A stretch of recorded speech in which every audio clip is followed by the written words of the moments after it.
The mains on-off is at the back here. So when you flick that on, default to the last temperature setting, which is always keep the machine at 110, speed 2 or 3. Yep. Speed is variable, of course, which you can personal preference decide. You'll notice you've got top temperature and bottom temperature. Obviously just make sure that they're the same. You shouldn't ever need to adjust that, but just in case you do, you've obviously got manual overrides, top and bottom here, just so you know. Yeah. So I'll just leave those both at 110. So when you turn the machine on, all you're waiting for is your ready light. It takes about 4.5 minutes to heat up from scratch. And then we know we can just hit run and we can start laminating. That sounds a lot better than the old one. You can, I'll just hit stop. I'll hit run. You can turn the fans off. The only benefit to you for having fans is it just cools, it's a little bit gimmicky, it just cools the product as it exits. So might be interesting for you. Most schools don't ever care about it, but just so you know what it's for. Yep. Obviously, reverse, pretty self-explanatory. Lanyards and ties, this sort of thing. Hopefully never. Actually, on that, you've got at the back here is an emergency off. I better have a look. Yes. Now I'm on the camera. Oh yeah, that does look like an emergency stop, doesn't it? So if the machine never works, if you go to hit run and nothing happens, double check that, because a lot of times it's pushed in and you just pull it out. Yeah. Emergency. Can't miss it. No. No. It's the same as the workshop ones.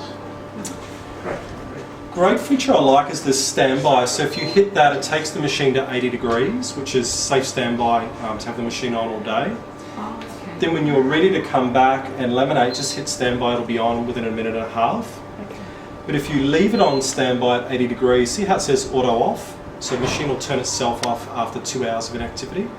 So just in case, good for school scenario, if somebody forgets, for whatever reason, things happen. We don't ever do that. And MEAS stands for measure, so I'll take that back to 110. If you're waiting for the machine to heat up, you're impatient like me, you want to see where the machine's up to, just hit MEAS and for measure, and it'll tell you what degree the machine's at right then. Oh, Yep. okay.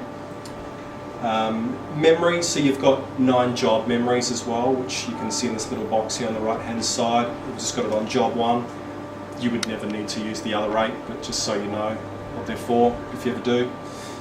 You can obviously recall, set the different top and bottom temperatures for independent temperatures. Yep. And then just save it as a job.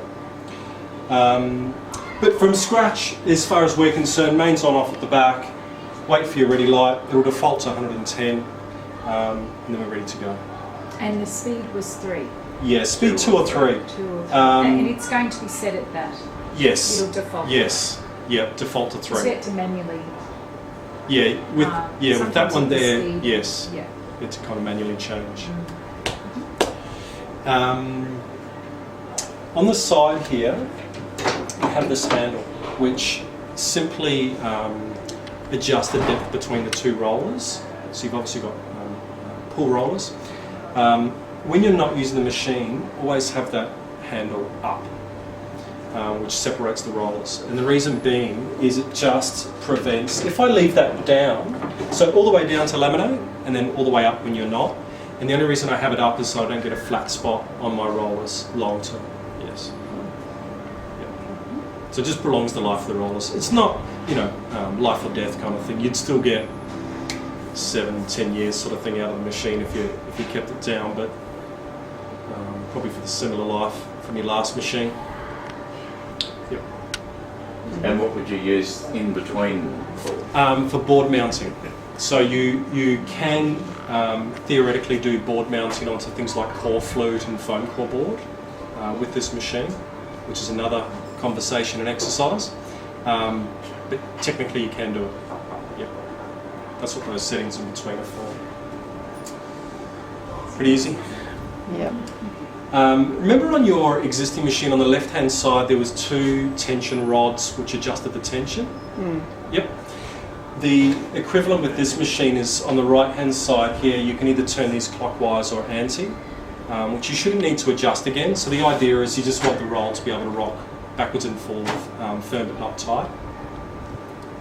That's what those are for. Could I ask a favour? If I Sure. get a poster, could you laminate? Yeah, let's do it. As a Yep. demonstration? Sure. Depending on, if you want to do things like A4 or different sort of size posters, you can move these across. Oh.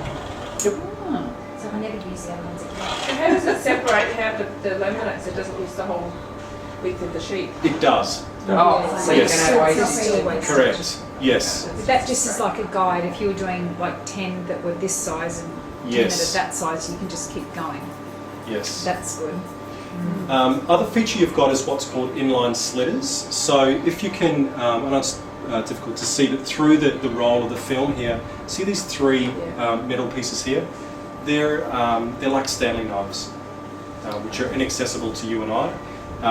But the idea is that you've got a handle on the side here which you can drop those down. They're just called inline slitters. So as you're feeding your pieces through like A4 sheets, it's trimming while you're laminating. Oh, so brilliant. Yes. Awesome feature. Big time saver. Once we work out how to do that. Yes. Once you're working on vertical. Yeah. Well, those guys should go on the A4 then, shouldn't it? Yes. Yeah. So as long as we get the guys in. Yep. You trust me? Yes, I do.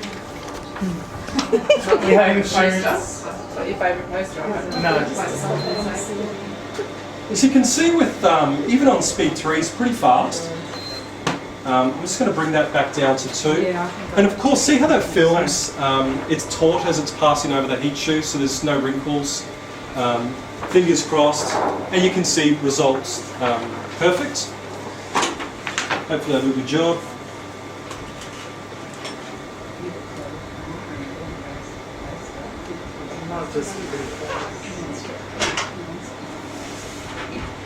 And just as something's passing through, it's always good to just try and keep it taut as well, so there's no kind of pinch marks on it, if you like.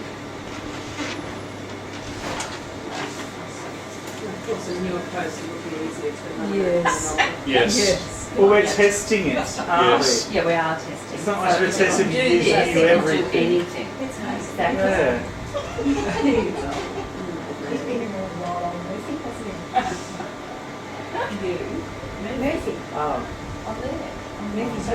Oh, yes. And you've got a cut-off knife at the back as well.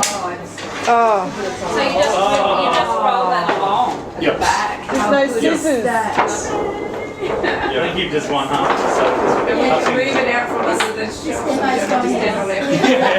They're impressed. Oh, it's brand new. Too. It's kind of less noisy.